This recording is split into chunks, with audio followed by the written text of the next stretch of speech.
इनके घर पहुंचे थे। लेकिन इस बीच एक और बड़ी खबर आ रही है, दिल्ली में धमाके वाली जगह अब एनआईए की टीम पहुंच चुकी है। टेरर के एंगल से अब इस मामले की जांच एनआईए को सौंपी गई है। एनआईए यानी कि टेरर के एंगल से इसकी जांच अब आगे बढ़ेगी। आज ही बड़ी बैठक गृह मंत्रालय में हुई है और उसके बाद एनआईए को जांच सौंपी गई है। टीम पहुंच चुकी है ग्राउंड जीरो पर, उस जगह पर जहां पर यह धमाका कल हुआ था 6:52 पर। एनआईए की टीम इस वक्त ग्राउंड जीरो पर मौजूद और वहां पर तफ्तीश अब की जा रही है। कई सारे सबूत यहां से जुटाए गए हैं जिन्हें लेकर के हमने आपको दिखाया भी था कि टीम यहां से निकली थी और सबूत जुटाने के बाद, क्योंकि पूरे इलाके को खाली करवा लिया गया था ताकि सबूतों से छेड़छाड़ ना हो। रविकांत हमारे साथ जुड़े हुए हैं, मोहित हमारे साथ जुड़े हुए हैं। रविकांत, एनआईए की टीम पहुंची हुई है ग्राउंड जीरो पर, वो तस्वीरें हम दिखा रहे हैं। एनआईए को जांच सौंपने का सीधा सीधा मतलब है कि टेरर एंगल से अब इस हमले की जांच हो रही है।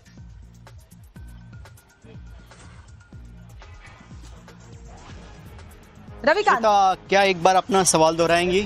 रविकांत, एनआईए की टीम अब उस जगह पर पहुंची है जहां कल ब्लास्ट हुआ था और एनआईए को जांच सौंपने का सीधा सीधा मतलब है कि टेरर एंगल से अब इस पूरे हमले की जांच हो रही है।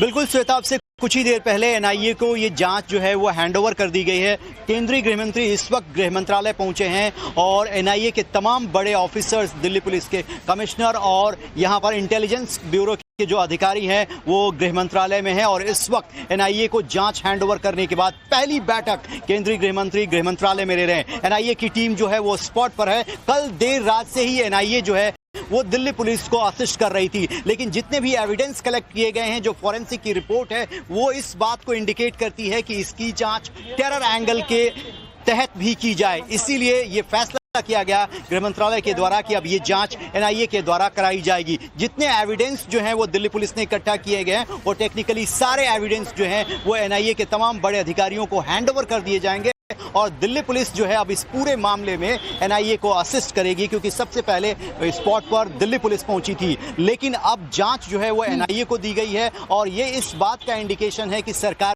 भी इस बात को मानती है कि टेरर एंगल को इसमें एक्सप्लोर किया जाएगा। जिस तरीके का जो विस्फोटक मिला है, जिसकी जो क्वांटिटी थी, वो इंडिकेट करती है कि एक बड़ी साजिश की प्लानिंग थी जिसे हमारे सिक्योरिटी एजेंसी ने पहले ही बस्ट कर दिया। लेकिन अधिकारियों की एक बैठक आया कैसे उन तमाम हो रही है, यानी एनआईए की टीम वहां पर पहुंची हुई है और मोहित भी हमारे साथ जुड़े हुए हैं। टीम वहां पर मौजूद है। मोहित, जब से धमाका हुआ है तब से लेकर अब तक तमाम तस्वीरें आपने हमारे दर्शकों को दिखाई है, अभी जरा दिखाइए वहां पर क्या हलचल नजर आ रही है। बिल्कुल, देखिए एनआईए की टीम यहाँ पर पहुंची है और जो लाल किले के बाहर की सड़क जो है और जहां पे धमाका हुआ था वहां से करीब 200 मीटर तक एनआईए की टीम ने एविडेंस को कलेक्ट किया है, क्योंकि जब ब्लास्ट हुआ था उसके बाद जो गाड़ी के परखच्चे थे या उनके पार्ट्स थे वो दूर दूर तक उड़ के गए थे, मानव अंग काफी दूर तक मिले थे। मैं अपने कैमरामैन वसीम से कहूं दिखाएं कि किस तरीके से एनआईए की टीम जो है इस वक्त अब लाल किले के बाहर पहुंच गई है और बड़ी टीम है जो यहाँ पर आई थी। इसके अलावा दिल्ली पुलिस की टीम थी जो बता रही थी कि कहां उनको जो परखच्चे, जो गाड़ी के पार्ट्स वो मिले थे और मानव अंग मिले थे।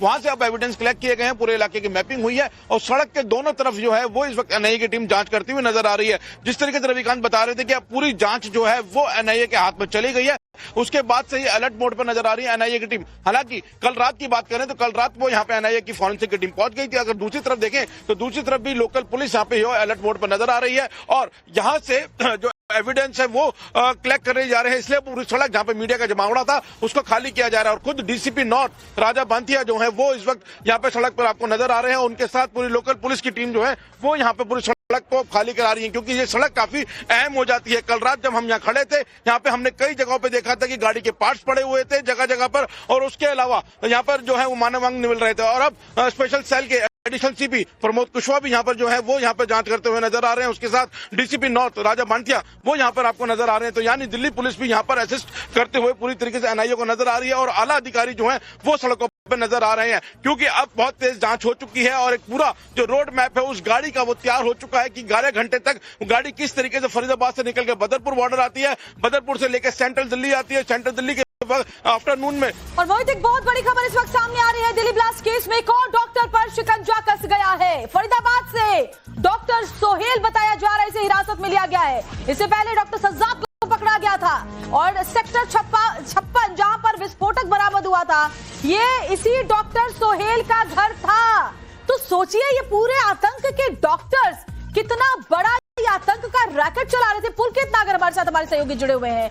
पुलकित, ये बहुत ही चौंकाने वाला है। व्हाइट कॉलर पहन करके डॉक्टर्स इस तरीके से, ये वो डॉक्टर हैं जो मासूम चेहरा लिए हुए, अपने जहन में आतंकी साजिश लिए हुए हम सबके बीच में मौजूद थे।